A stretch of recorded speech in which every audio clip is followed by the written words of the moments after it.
Hey! Tambala na! At eto na sila, ang nag-iisang masugid na tagahanga ni Nicole Yala. Chris Chuper! Kasama ang nag-iisang die-hard fan ni Chris Chuper, Nicole Yala! Mula sa Mahiwagang Burnay, ang kwento.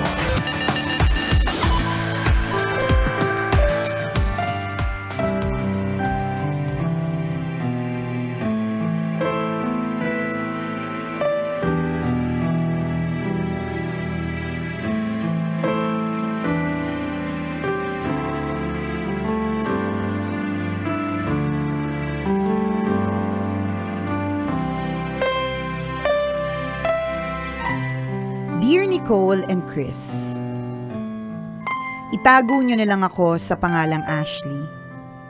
28 years old and mom to a 6 and 8-year-old kid.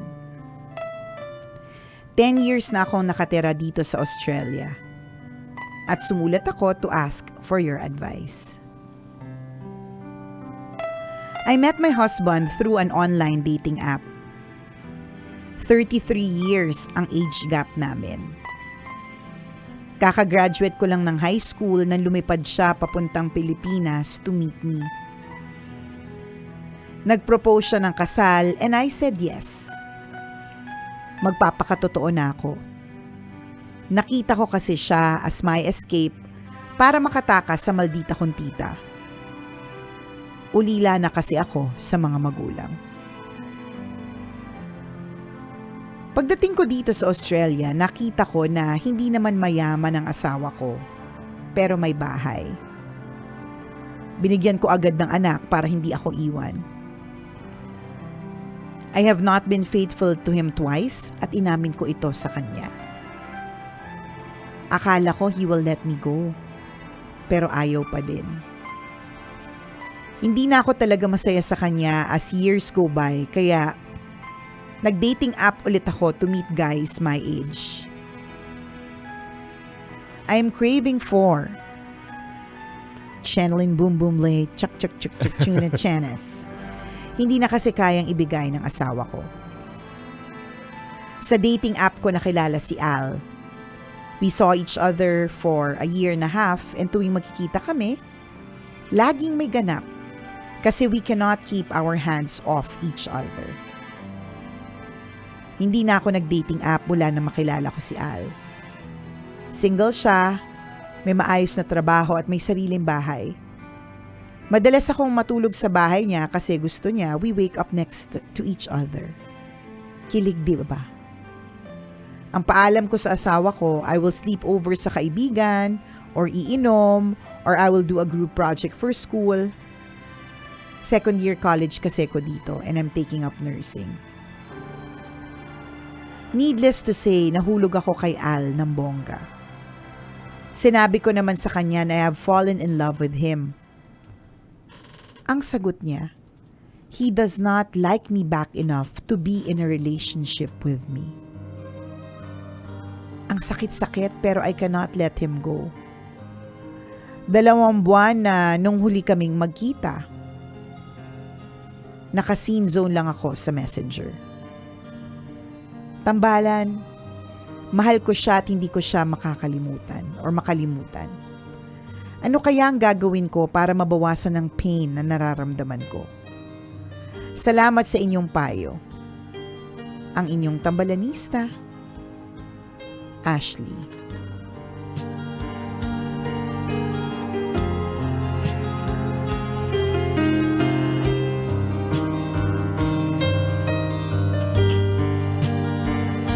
Ang dream name mo, partner? Ashley! Ashley May. Ashley May! Yan. O, Ashley!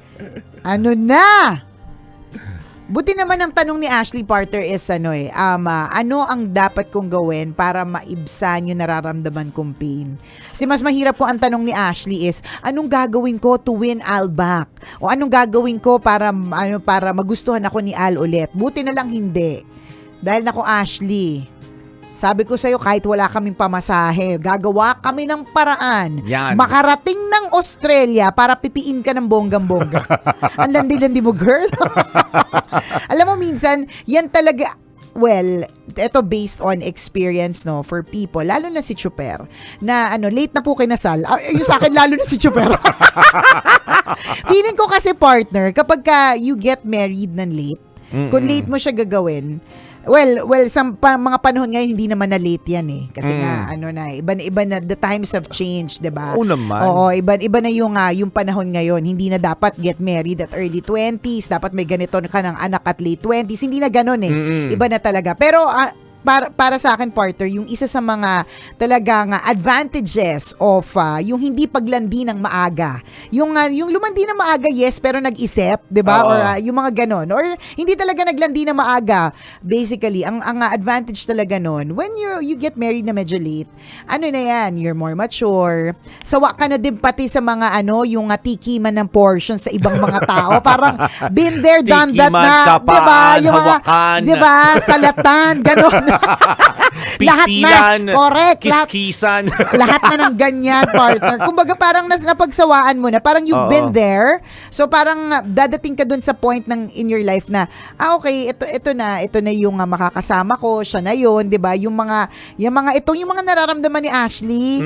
Yan yun eh, yung mga nararamdaman ni Ashley, yung mga nararamdaman ng mga taong maaga kasing nagpatali. Kaya ayan tuloy. Nag-explore tuloy kahit nakatali mali na. Correct. Mali na yun kasi nakatali ka na eh. So supposedly kapag nakatali ka na, 'di ba? Hindi ka na dapat nag-e-explore. Ganyan. Yes. Yun yung isa lang talaga nakikita kong advantage. So wala lang, isang pwede nating kitaan ng lesson sa kwento ng Mahiwagang Burnay. Let's all get married at 50.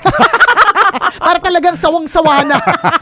Tama medyo antukin ka na nun. Correct, di ba? Medyo hindi mo naiisipin yung mga anes, yung mga channeling, yung mga di ba? Yeah. Kasi Pagod ka na lagi. mas gusto mo matulog. At least hindi ka makakagawa ng kasalanan, di ba? Pero yun yung good thing. Yun yung good thing about exploring your youth and enjoying it nang hindi nagpapatali agad. I feel like parang pagdating ng the time that you are ready for it, yung sa pagpapatali, sawa ka na dun sa mga hindi ka na magpapa-camerot sa iba. Tsaka established ka na eh. Kapag nagpakasal ka ng late, syempre malamang na-settle mo na, na-achieve mo na yung mga priorities mo. 'Di ba yung mga goals mo ng pagiging single, gumimik ka na-achieve mo na 'yan. Nakatapos ka na ng pag-aaral. Nakatapos ka na ng pag-aaral, tapos ka na doon, mayroon ka ng trabaho, nakapag-ipon ka na, nakabili ka na ng mga bagay na gusto mo, sapatos, bags, bagong cellphone, o kaya malamang nag-iipon ka na rin para magkaroon ng sarili mong bahay. Yun yung advantage talaga ng getting married late. Ibig sabihin, napunan mo na yung pangangailangan mo personally. Correct. 'Di ba? So saka mo na susundan, ay teka, kailangan ko pala ng partner. Oo, kailangan ko pala ng companion. Yan. Compared sa inuna mong mag-asawa, tapos na-realize mo, ay teka, para kailangan kong gumimik. Yung mga friends ko gumigimik pa eh. Diba? Wala na ba mga dito kahit yung anak mo, wala nang idededehin mamaya. Oo, correct. Diba? Kasi iniisip mo yung sarili mo din eh. Parang ganon. Kasi when you're older, mas nagiging selfless ka. Oo. Diba? So yun yung sinasabi natin. Pero wala na tayong magagawa, Ashley, nandiyan ka na. Pero ang pwedeng magawa talaga is itigil mo na yung ginagawa mong kalandian. Oo. 'Di ba? Kasi it doesn't stop with Al eh. Hindi yan titigil kay Al. Meron kakatihin ka na naman na sa dating app. Ganyan, para maghanap ulit ng pagkakalandian. 'Di ba? Tag-ulan ngayon, hindi taglandi, girl. Taglandi ka. Ewan namin sa Australia kung may ganung season. Baka taglandi sa Australia today. Baka ganun. Or kung talagang hindi mo na talaga feel yung current mo, dun kami sa, yung isettle mo na muna yan. Tapusin mo na. Ganon, na Kung kaya mo talagang bang... may sapat na dahilan, Oo, ha? kumbaga parang talagang, I don't know, ganon. Kesa yung landi here, there, everywhere, sinungaling here, there, everywhere. Yung kasalanan mo, palaki ng palaki hanggang dadating talaga sa panahon na, OMG, ikaw na talaga yung kapalit sa impyerno. Kasi palaki yung kasalanan. Nag-umpisa yan sa isang pagsisinungaling. Papatungan mo ng another kasinungalingan. Diba? It's, mangyayari yan eh. Correct. Hanggat ikaw mismo, sa sarili mo, hindi mo pinapatay yung kakatihan mo. Tama. Naku, taglandi talaga sa Australia, Isipin mo- partner.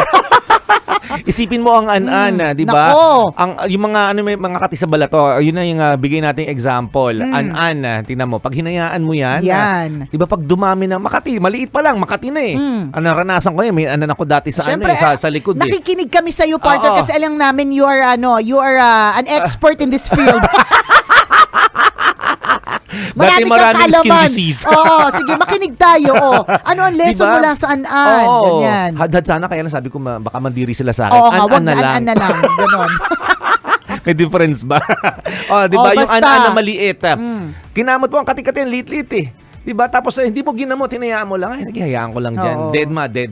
Di ba? Kung makalat na pala, hindi mo Yan na na. nalalaman. Buong braso mo na pala, buong likod mo na pala yung inaanan hanggang umabot sa mukha mo. Imagine yung kate. Mas Correct. hindi mo kayang pigilan. Pag gano'n, in your case, pag inalaw mo ng inalaw yan, di ba? Ginagawa mo ng habit eh. Noong una, patakas pa eh. Yan. 'Di ba? Pero dahil kumbaga kumalat na sa sistema mo, sinasabi na ng brain mo, hindi ginagawa ko naman 'to, hindi naman ako nahuhuli. 'Di ba? Unless aminin ko sa asawa ko, gagawin ko. So nagiging habit. Ayan na. Pag naging habit mo na 'yan, mas mahihirapan kang alisin sa sistema mo. Then imagine yung effect. So kung an-an 'yan, 'di ba? Ano ka na, may skin disease ka na. Correct. Mahirap Diba? nang gamutin kasi kumalat na. Isang buong katawan na ite. Oo, diba? 'di ba? Kung kalandian, mahirap na rin alisin sa sistema mo 'yan. Kapag Titigil hindi- ka lang kapag may sakit ka na. O kaya, tama, may Oo. sakit ka na or ikaw mismo, sasaktan ka na. Yan, diba? Kasi correct. ganyan. Diba? So habang maaga pa hangga't hindi pa masyadong kumakalat yung kate, 'di ba? Kaya pang idaan sa paligo, tigilan mo na. Iligo mo lang lagi. Oo. Tas- Init lang ng ano 'yan eh, ng Oo. katawan na. And yung hindi naman natin nilalang yung init ng katawan. Lalo na bata pa kasi, partner eh. So syempre kalakasan, talagang gusto niya talaga yung kung ano yung binibigay ni Al, 'di ba, which is not ano sabi niya, we can't get ano ba yung English kasi nahirapan ako. We can't keep our hands off each other. Yun yung sabi niya, parang Gapang ng gapang, no? gapang ng gapang, salat ng salat, ganun. Ganun yung mga ganap ninyong dalawa, 'di ba? Oo. So, ang mahalaga dito is yung problema na yan, na part na yan, ninyong mag-asawa, kasi yung asawa mo, yun yung, I think, what you have to address first. Instead of naghahanap ka ng solusyon sa ibang tao, 'di ba? Parang ang sakit mo ba, 'di ba, partner? Skin disease, doon na tayo, wag na tayong lumayo, 'di ba? Syempre pupunta ka sa derma. Bakit ka pupunta sa neurologist para sa skin disease mo, 'di ba? So parang yun yung ginagawa mo eh. Meron kang kakatihan, pinupunta ka sa neuro. Oo. Gusto mo magpa-surgery sa kanya. Hindi naman ang dapat na magsolusyon nun. Gumamot, oo. Yung nga yung derma, 'di ba? So yun yung I think na dapat ninyong ayusin mag-asawa kung paano nyo yun. Meron namang mga ways and means or kung paano. O kaya paliwanag mo sa kanya na ito yung kailangan mo, papaanong gagawin natin, di ba? Yung ganun, hindi yung hanap agad ng solusyon sa ibang lalaki kasi nakaw, sakit sa ulo yan, friend. Totoo. And tandaan mo, meron kang 2 kids dun sa asawa mo. Tapos yung asawa mo pa yung dahilan kung bakit nakatakas ka sa tita mo. Hindi naman sa utang na loob, pero yung bang maraming good things about having that husband of yours. Totoo yun. Yun din yung gusto kong tanongin kanina. So, hindi talaga sila hiwalay, no? So, Hindi lang oo. talaga may bigay ni Jowa. Hindi ko alam kung Oo. matanda na si Jowa or kung ano man kadahilanan, kayo na yan. Hindi kami Correct. masyadong marites para alamin pa, di ba? Oo. Pero yun yung kailangan ninyong pag-usapan na maigi. ang isipin mo, loyal sa iyo yung mister mo eh, 'di ba? Yung nararamdaman mong pain ngayon, feeling ko it's having a taste of your own medicine. Kung paano Actually, partner, karma nga yung title ng okay. title Diba? ng kwento na Mahiwagang Bornay. Oo, kung ano yung pain na binibigay mo sa asawa mo, Maaaring hindi lang na-reveal sa kwento yung pain na yon. Yung maaaring yun din yung pain na nararanasan mo ngayon. 'Di ba? Kung paano ka nasasaktan sa ginawa ni Al, yun din kasi yung pain na ginawa mo sa asawa mo. Yan. 'Di ba? So perfect din yung yung title na ng Mahiwagang Burnay. So para matigil ito, 'di ba? Matigil yung pain na yan, tigilan mo yung kalandian. 'Di ba? Tigilan mong makiapid at maging loyal ka ulit sa asawa mo. Ngayon, nung binanggit ni partner na Kung kay paano pangangailangan ng gagawin. asawa, nagagawa ng paraan yan, di ba? Naging expert ka nga kay Al, di ka Diba? mo yung expertise Correct. na yan Kaya sa mo tunay yan. mong asawa at hindi sa iba. Kaya mo yan. Magaling ka, di ba? Diba? Yung kamay mo, di mapakali. Correct. Di ba? Nagagawan mo ng paraan Kaya- yan at gawin mo kaya yan mo sa tunay yan. mong asawa at hindi sa iba. Sa trot! Oo, para walang pain. Apakalandi na itong si Ashley. Akalurkay ka, girl. Ha? O sana. But we appreciate your honesty. Thank Of course. you. And Oo. at ang maganda naman dito, partner, ang tanong naman niya is, papaano ko i-let go yung pain? Yun nga, balikan mo yung asawa mo. Actually, partner, yung ano natin, yung mga pinagsasabi natin parang nagtanong siya tungkol kay Alin, mukhang wala namang pagsisisi ito. Ang sa kanya, paano ko malilet go yung pain? Pero tama, balik ka dun sa kung ano yung currently na meron ka.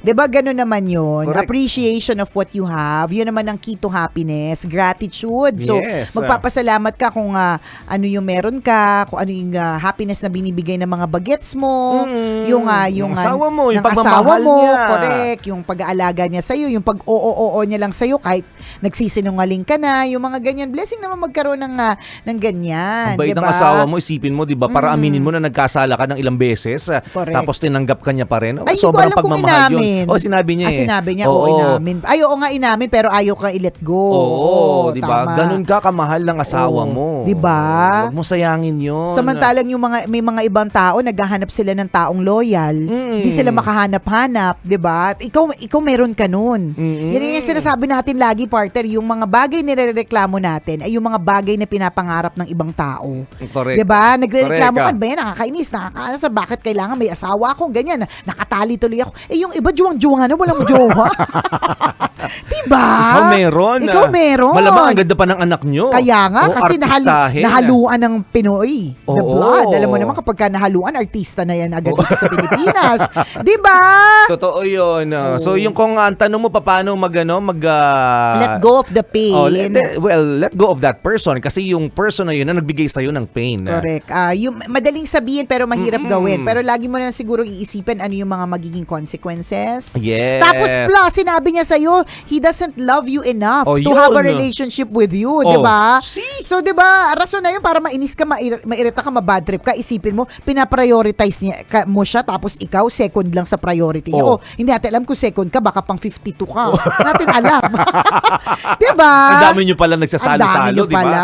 Tsaka yung para sabihin sa yung he doesn't want to have a relationship with you. Oh, yun lang yun. ano ka, Hindi ka niya girl? gusto. Tama. Hanggang kapaan lang talaga yung gusto niya sa'yo. Ayan, salatan is life sa kanya. Ganun. O salamat sa iyo, Ashley, for sharing your story at naway yung kwentong yung mga pinagsabi namin ay makatulong sa iyo kahit papaano, somewhere, somehow. At kung Yes. ikaw, Kabisyo, meron ka rin kwento na gusto mong i-share sa amin, pwede mo kaming i-email. Send your stories at Mahiwagang Burnay Story at gmail.com. Bali mo kwento mo na ang ating pag-uusapan sa mga susunod na araw. Kaya send mo na yan, Kabisyo. partner, batiin lang natin ang Happy birthday! Nagse-celebrate ng kanyang bonggacious na birthday today si Chief Public Attorney Persida V. Rueda Acosta. Yan. Oy, happy Madam, birthday! happy birthday kay Chief Acosta. Enjoy your special day at naway maging bonggacious ang iyong life. Ang pagbati na ito ay mula sa mga masisipag na kawani ng Public Attorney's Office, Quezon City District. Ayan. Hello po sa inyo yung mga nasa PAO sa Quezon City District. Good morning. Ayan, pinapabati nila yung kanilang si Chief Acosta na love nila. Good morning! Salamat! Salamat! Enjoy your special day, yes, Madam. Enjoy your special day, Chief. At kung ikaw naman, Kabisyo, gusto mong ma-enjoy ang oras na ito, ang araw na ito, ma-enjoy mo ito kung meron kang chance na manalo ng 2,500 pesos para sa ating FanScan! Kaya Manila, scan mo na! Eto na, makikita makikita nyo na ang QR code ng Love Radio Manila sa inyong mga cellphones kung nanonood ka sa ating FB Live o kaya sa ating social TV. Yan, Yun. di ba? So yung ating QR code and matatagpuan din po sa ating Love Radio Manila calendar and Love Radio Manila stickers. So kung meron ka niyan, it is time to scan it. Dahil may chance ka manalo ng 2.5. Sagutin lang ang katanungan. Ano ang tanong for today? Ano ang tawag sa martial arts style na nanggaling sa Thailand? Letter A. Pad Thai style. Letter B. Dog style. Letter C. Muay Thai. Yarn. Si Diego gumawa nito, Oo. no? Alam na this. Alam na this. Sagutin ang tanong with your name and contact details and address. At yun na nga, may chance nga panalo ng 2.5. Tapos, ang announcement po ay mamaya sa programa ni Lala Banderas. Yan, good luck. Good luck! Good luck ng bongga-bongga. O siya mga kabisya, exit na po kami for now. Muli ako po si Nicole Ayala. At ako naman si Cambio King Chris Chuper. Na nagpapaalala, walang matatag na relasyon sa malanding may determinasyon. Yun!